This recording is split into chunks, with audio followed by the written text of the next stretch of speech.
Assalamualaikum warahmatullahi wabarakatuh. Alhamdulillah, sahabat Wahyu semua, berjumpa lagi bersama saya Wahyu Tomo dalam bincang bersama sahabat Wahyu. Mudah-mudahan sahabat Wahyu semua dalam kondisi sehat. Dan insya Allah tema yang akan kita ambil kali ini adalah Paskibraka Copot Jilbab, Rejim Anti-Islam Berkedok Pancasilais. Namun sebelumnya, saya ingin mengundang atau menyapa dulu narasumber kita. Assalamualaikum warahmatullahi wabarakatuh. Bang Rocky, apa kabar? Waalaikumsalam warahmatullahi wabarakatuh, Bung Wahyu. Kabar baik nih. Gimana kabarnya juga, Bung Wahyu? Alhamdulillah baik, luar biasa Bang Rocky. Iya Bang Rocky, kita akan menyimak atau membahas terkait dipaksanya para peserta atau paskibraka pasukan pengibar bendera pusaka yang dipaksa untuk melepaskan jilbab, yang jumlahnya ini ada sekitar 18 peserta, dan ini menghebohkan banyak pihak gitu kan. Jadi adanya anggota paskibraka di tahun 2024 ini sebagian besar itu menggunakan jilbab. Tapi ternyata pada saat kemarin pelaksanaan itu dinyatakan bahwa jilbabnya ini atau kerudungnya ini harus dilepas atau dicopot.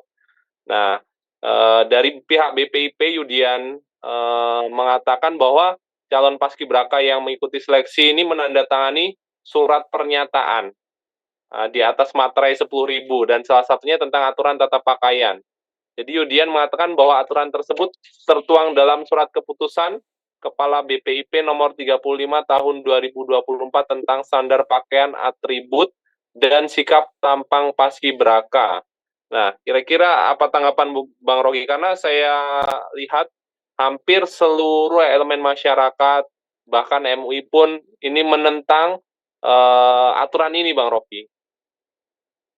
Ya, sebelumnya saya menyapa dulu para pemirsa di berbagai penjuru negeri. Semoga semua dalam keadaan sehat walafiat dan kita diberikan rezeki yang barokah dari Allah Subhanahu wa taala.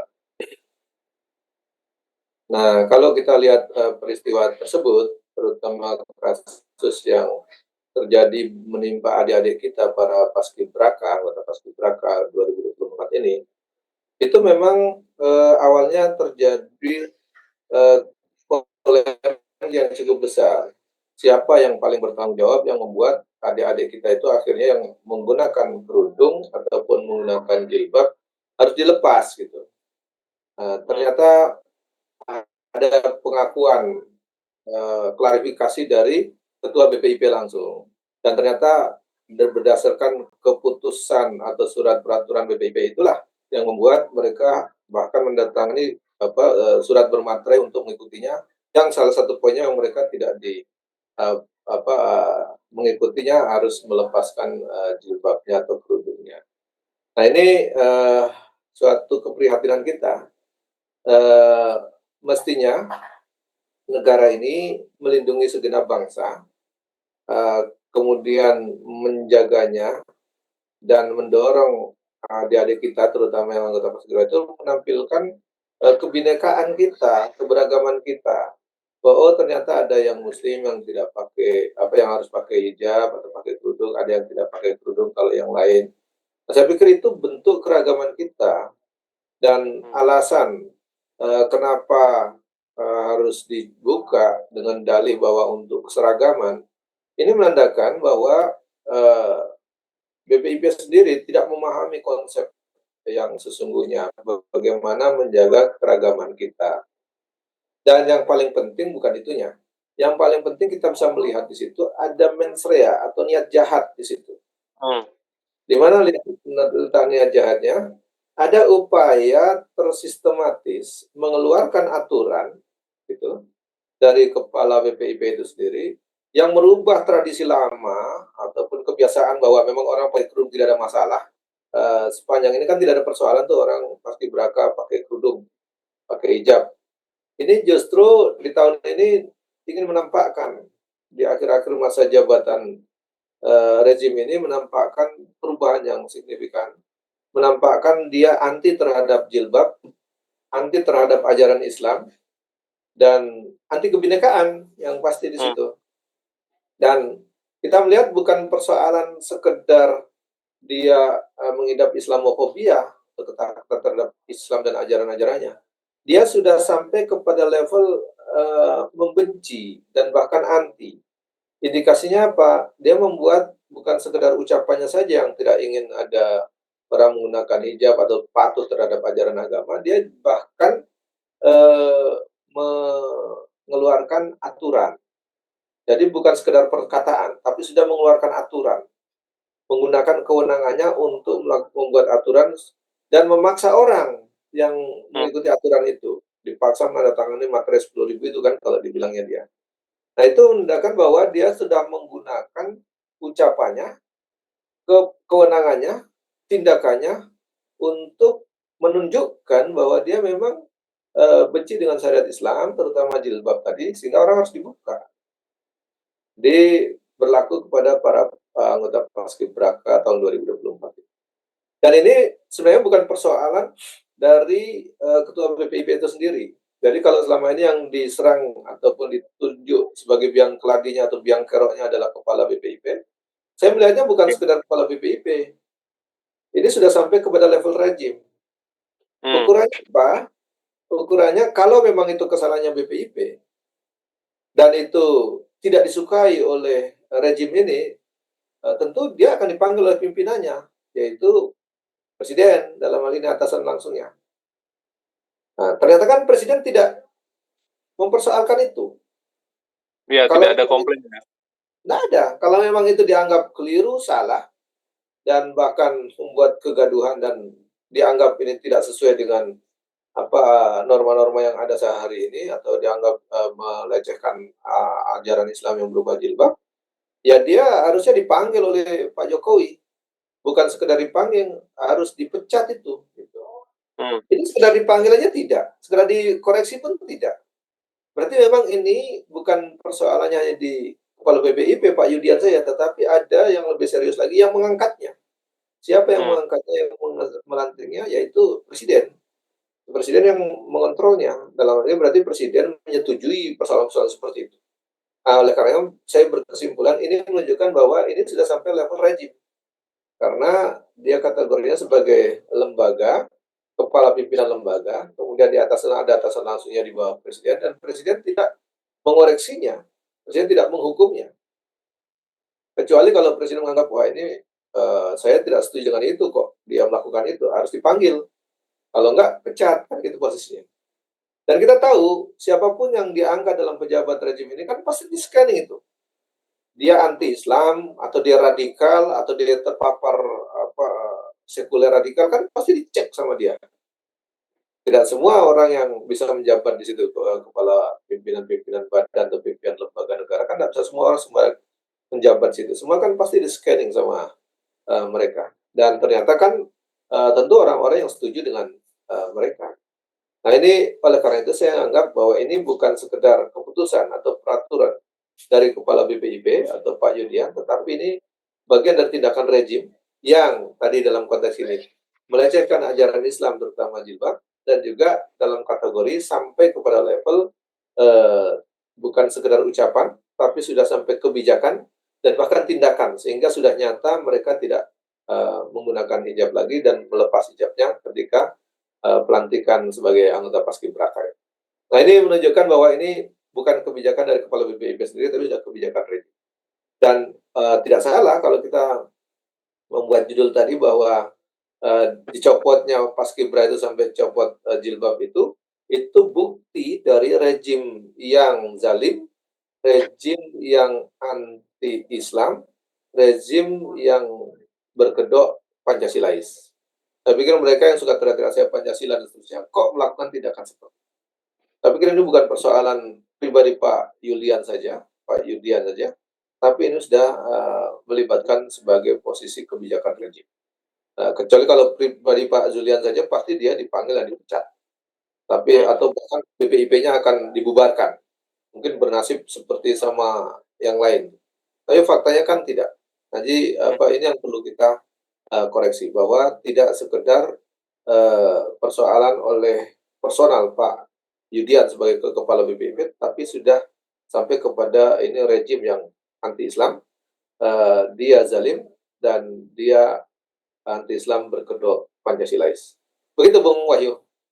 Baik, baik. Sebenarnya ada apa, aturan yang sebelumnya itu memang boleh mengenakan, kerudung ini, Bang Rocky. Artinya memang sebenarnya ada 4 aturan standar pakaian, di mana atribut dan sikap tampang paskibra memang untuk laki-laki tidak ada perubahan, tapi di, yang nomor 2 terkait paskibraka putri yang mengenakan pakaian berupa rok dengan panjang 5 sentimeter di bawah lutut dan baju lengan panjang warna putih dan kaos kaki hingga lutut itu di situ disebutkan sebenarnya pada aturan sebelumnya di dalam kurung boleh mengenalkan, jilbab atau kerudung untuk, paskibraka putri begitu Bang Rok. Tapi, kata-kata ini dihapus begitu Bang Rocky. Ya itu kan menunjukkan bahwa, tahun-tahun sebelumnya tidak ada masalah dengan orang menggunakan, jilbab ataupun kerudung dan seterusnya. Di tahun inilah mereka melakukan perubahan itu. Nah, saya membaca di salah satu medsos itu, saya lihat menarik itu pernyataan dari, netizen itu. Dia mengatakan bahwa kalau menjaga kehormatan seorang wanita muslim saja tidak bisa, bahkan sampai Mmm, dilecehkan, disuruh buka kerudungnya, dibuka auratnya, sekedar menjaga kehormatan mereka aja tidak mampu, bagaimana menjaga mhm, kehormatan negara, kan gitu kira-kira. iya, Jadi pejabat-pejabat ini sebenarnya nggak layak kalau kita harapkan, sandarkan harapan kepada mereka terlalu berlebih. Karena faktanya menjaga kehormatan seorang wanita, anak bangsa kita saja yang beragama Muslim aja tidak mampu dia, bahkan sengaja membuat aturan yang menyusahkan. Nah, sini saya lihat bahwa memang ada mensrea, ada kesengajaan.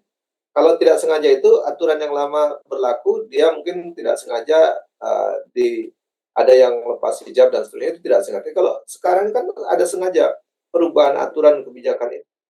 Jadi itu memang bukan bukan tanpa sengaja, berarti ada niat dan niatnya nampaknya niat jahat untuk, melecehkan wanita muslimah untuk membuka kerudungnya atau membuka auratnya bahkan. Saya pikir di sini termasuk pelecehan posisinya Bung Wahyu. baik. Baik, kemudian pertanyaan berikutnya, Bang Rocky, apakah memang aturan ini melanggar yang pertama mungkin melanggar agama dan juga melanggar HAM, Bang Rocky? Karena memang, penolakannya sangat masif, Bang Rocky.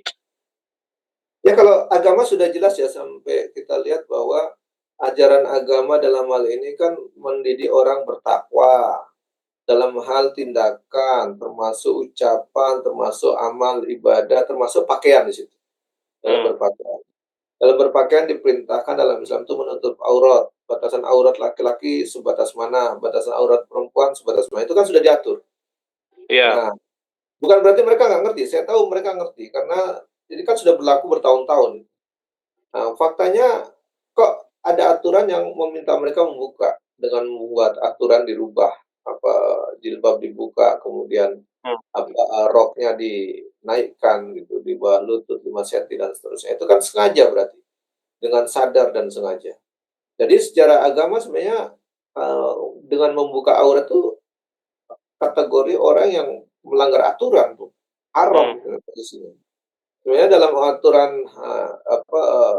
dalam konteks hak asasi manusia, itu dilindungi oleh, hak asasi maupun konstitusi. Orang berpakaian menjalankan, ibadah ajaran agamanya, keyakinannya sesuai dengan keyakinannya itu diakui dalam konstitusi. Pasal 29 coba dibaca lagi tuh. Saya pikir orang, kepala BBM masa nggak paham, itu kan pasti paham. Cuma kan persoalannya niat jahat atau niat baik itu persoalannya iya, kan jadi dari segi konstitusi saja ada pelanggaran, dari segi HAM pelanggaran karena hak asasi terkait, keyakinan, keberagamaan itu hak yang paling mendasar sehingga tidak boleh dikurangi sedikit pun. Jadi orang kalau mau berpakaian, ya berpakaian, orang mau ibadah, ibadah. Dan bukan hanya paskibraka yang muslimah harusnya. Jadi kalau kalau ada latihan, paskibraka itu, hari Minggu misalnya jam orang ke gereja, dia harus diberi haknya orang yang mmm, Nasrani pergi ke gereja, beribadah dulu. Yang muslim kalau mau sholat harus dikasih haknya. Kalau yang mmm, muslim wajib berpakaian menutup aurat, harus dikasih haknya untuk menutup aurat itu. Jadi tidak boleh dikurangi itu dalam konstitusi maupun dalam hak asasi manusia itu merupakan hak yang dasar dalam konteks keyakinan beragamaan itu. Jadi ini pelanggaran menurut saya pelanggaran serius. yang paling berat adalah pelanggaran dalam konteks keagamaan. Kan dosanya berat sekali itu, membuat orang bermaksiat dengan membuka aurat, itu pelecehan besar. Itu kalau ada dalam sistem pemerintahan Islam itu, bisa terjadi pengiriman pasukan yang besar-besaran itu, kan kira-kira Oh, begitu, untuk iya. melindungi kehormatan seorang wanita muslimah. Jadi ini menurut saya dan melecehkan hak kemanusiaan dan melecehkan hak keberagaman, yang paling penting melecehkan ajaran Islam terkait dengan jilbab. Begitu Bung Wahyu. Baik, ini ada beberapa tanggapan yang ingin saya sampaikan. Yang pertama dari Wakil Ketua Dewan Pertimbangan Majelis MUI Kiai Haji Muhyiddin, Bang Rocky, bahwa beliau mengecam keras adanya pemaksaan lepas jilbab yang memang menimpa sejumlah pasukan pengibar bendera ini. Pencopotan jilbab dari 18 anggota Paskibraka 2024 adalah bentuk nyata sekulerisme, liberalisme, pluralisme, dan komunisme gaya baru, ujar Kiai Muhyiddin dalam keterangan tertulisnya Rabu 14 Agustus 2024. Menurutnya pelarangan jilbab adalah pelanggaran terhadap konstitusi negara. Kebebasan beragama dan pengamalan ajaran agama sudah diobrak-abrik sesuai kehendak penguasa zalim, kata beliau. Apa tanggapan Bang Rocky dengan pernyataan Kiai Haji Muhyiddin ini, Bang Rocky? Saya setuju itu pernyataan seperti itu, karena memang MUI tugasnya untuk meluruskan, dan menasehati para pemimpin-pemimpin bangsa ini yang membuat kebijakan yang bengkok-bengkok itu, yang zalim-zalim itu.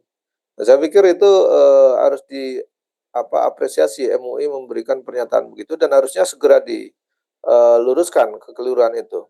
Cara meluruskannya adalah dicabut aturan yang dikeluarkan BPIP itu, harus dicabut.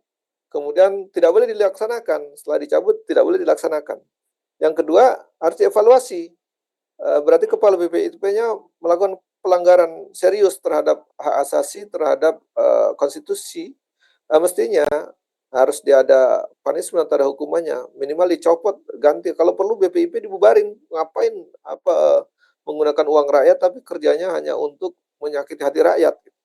Nah ini Hmm. saya pikir pernyataan dari Kiai Muhyiddin, saya pikir butuh ditindaklanjuti lebih jauh, bahwa tidak sekedar menyatakan ini pelanggaran yang sangat serius tentang keberagamaan, tapi pelaksanaan nilai-nilai agama dan bahkan haram membuka aurat itu, lebih lanjut adalah itu pelanggaran yang harus ada konsekuensinya.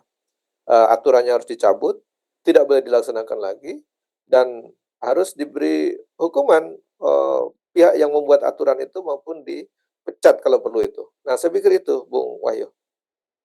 Baik, memang ada cerita miris yang saya baca dari msn.com ini bahwa dengan judul berita kisah ibunda Paskibraka minta izin ke pusara ayah untuk lepas jilbab sang anak, Bang Rocky. Jadi memang ada permintaan dari negara atau BPP untuk melepas itu sehingga dia itu menyatakan bahwa berat rasanya sebenarnya antara tugas negara sehingga dia harus melepaskan akidah begitu. Saya sampai minta izin ke almarhum ayahnya. Apa tanggapan Bang Rocky dan kondisi orang tua sendiri itu sebenarnya tidak ikhlas, tidak menginginkan anaknya itu dilepas jilbabnya gitu kan, dilepas kerudungnya. Tetapi karena ini permintaan negara sehingga terpaksa dilakukan, Bang Rocky. Ya, ini kebijakan negara yang keliru. Jadi tadi saya katakan bahwa secara konstitusi hak orang beragama dilindungi, secara hak asasi manusia memang tidak boleh dikurangi. Dan kalau orang berpakaian untuk seorang muslimah, kan ada ketentuan aturannya dalam konteks keimanan dan keagamaan. Kalau sampai dipaksa seperti itu, dibenturkan antara kepentingan negara dan kepentingan agama, saya pikir ini perbuatan zalim, kebijakan zalim dari negara. Harusnya negara itu melindungi dan memberikan pelayanan, bukan malah menyusahkan seperti itu. Bayangkan, itu kan menyusahkan orang tuanya, menyusahkan anaknya, bahkan kalau kita lihat itu kan sampai orang tuanya dikubur nggak tenang itu. Nah, saya pikir itu resikonya sangat besar ya. Dan bagaimana kalau terjadi bukan satu orang saja, terjadi ke berapa 18 anak tadi itu atau adik-adik kita Iya. itu kan berarti banyak orang yang disakiti, dilukai perasaannya. Nah, saya pikir ini yang harus kita luruskan dengan serius itu posisinya, bahwa ini tindakan negara yang justru tidak melindungi rakyatnya, tidak menyenangkan rakyat, tapi menyusahkan rakyatnya atau membentur-benturkan rakyatnya dengan pilihan-pilihan yang sulit. Saya pikir itu, Bung Wahyu. Baik, eee, pertanyaan terakhir Bang Roky, sebenarnya bagaimana pandangan Islam terkait pengaturan pakaian dan perlindungan kehormatan bagi wanita atau perempuan di masa mungkin di masa kejayaan Islam dulu, di masa para khalifah, Bang Roky? Apakah ada Ya, kisah-kisah yang bisa kita ambil untuk pelajaran supaya tidak terulang lagi di Indonesia ya, khususnya, Bang Roky? dari kisah saya itu teringat kisah di Amuriah, di masa Khalifah Al-Muta'asim. Itu kan, di masa Khalifah Al-Muta'asim itu ada seorang wanita yang, digodain, jilbabnya dikaitkan ke paku sehingga terbuka atau tersingkap. Hmm, Maka wanita tersebut, berteriak, eee, "Di mana Mu'tasim?" atau "Di mana Khalifah?" Khalifah Mu'tasim mendengar teriakan itu sampai di telinga dia, maka dikirimkanlah pasukan yang begitu banyak, dari, ujungnya masih di istana, ujung satunya sudah sampai di Amuriah. Itu bisa dibayangkan begitu, seriusnya menjaga kehormatan seorang wanita. Itu satu wanita yang dibuka singkap jilbabnya. Ini ada berapa wanita muslimah yang dengan sengaja secara sadar dibuka jilbabnya oleh siapa? Oleh pejabat negara yang, dalam hal ini dengan aturan BPIP tadi, kepala BPIP. hmm, Yang tadi saya sebutkan itu bukan sekedar kepala BPIP yang menjadi persoalannya, berarti sudah rezim. Karena kalau BPIP saja tentu dia tidak akan dibiarkan seperti itu, mestinya langsung iya, dipecat. Nah, ini berarti rezim membiarkan, berarti memang, persetujuan rezim secara keseluruhan. Nah, ini yang menurut saya, bagaimana perlindungan terhadap seorang muslimah dibandingkan di masa Presiden Jokowi dan di masa Khalifah Mu'tasim. Bagaimana mereka menjaga kehormatan seorang wanita. Hari ini bahkan, bukan satu orang wanita, sudah, hmm, banyak belasan orang itu yang anggota paskibra dipaksa buka hijabnya. Nah, bahkan ditekan. Saya pikir ini, perbandingannya yang sangat mencolok bagaimana cara melindungi wanita. Kalau cara melindungi kehormatan seorang wanita saja tidak mampu, bagaimana kita hmm. berharap, melindungi kehormatan negara kita ini. Begitu Bung Wahyu. Baik baik. Memang, sangat miris apa yang terjadi, di beberapa hari menjelang pelaksanaan peringatan kemerdekaan Indonesia, Bang Roky. Baik, Bang Roky, sepertinya kita sudah di akhir, acara ini mungkin tapi sebelum kita tutup, kami ingin mendengarkan terkait, closing statement dengan tema Paskibraka Copot Jilbab, Rejim Anti-Islam Berkedok Pancasilais. Silakan, Bang Roky. Jadi kita sulit menilai, rejim ini baik atau buruk, tapi yang pasti mereka anti-Islam, tapi dengan berkedok wajah Pancasilais yang selalu mereka teriak-teriak, saya Pancasila," ternyata begitu kelakuannya, melecehkan kehormatan, seorang wanita muslimah, bahkan, adik-adik kita para anggota paskibraka. Dan saya berharap ini jangan diulangi lagi, aturan-aturan yang memang bertentangan tadi segera dicabut, kemudian minta maaf kepada seluruh rakyat Indonesia dan terutama kepada kaum muslimin. Kalau kepada kaum muslimin kita harus hati-hati. Kalau hari ini rejim ini berani mempersoalkan jilbab, bahkan memaksa adik-adik kita buka jilbabnya, berarti, mereka yang selama ini anti-Islam itu, lama-lama bukan hanya persoalan jilbab, lama-lama ajaran-ajaran agama yang lain mereka persoalkan juga. Mungkin sampai persoalan azan nanti dia persoalkan, persoalan sholat mungkin dia persoalkan, persoalan zakat dan haji dia akan persoalkan juga. Saya pikir ini kita harus waspada karena nampaknya rejim ini memang rejim yang bukan sekedar Islamofobia tapi sudah sampai kepada anti-Islam walaupun berkedok Pancasilais. Saya pikir ini yang menjadi catatan kita sehingga kaum muslimin harus waspada, terus memantau kebijakan-kebijakan yang dibuat oleh rejim hari ini. Terima kasih. Assalamualaikum warahmatullahi wabarakatuh. Waalaikumsalam warahmatullahi wabarakatuh. Baik, terima kasih Bang Roky dan terima kasih juga sahabat Oi semua. Ini tadi Paskibraka Copot Jilbab, Rejim Anti-Islam Berkedok Pancasilais. Mudah-mudahan bisa memberikan insight yang baru untuk kita semua, bahwasannya syariat Islam itu wajib diterapkan oleh individu, masyarakat. Namun memang negara saat ini belum mendukung adanya penerapan ini sehingga dakwah ini dibutuhkan untuk menjelaskan kepada negara ataupun kepada pemerintah. Mudah-mudahan ini bermanfaat. Saya Wawitomo undur diri. Assalamualaikum warahmatullahi wabarakatuh.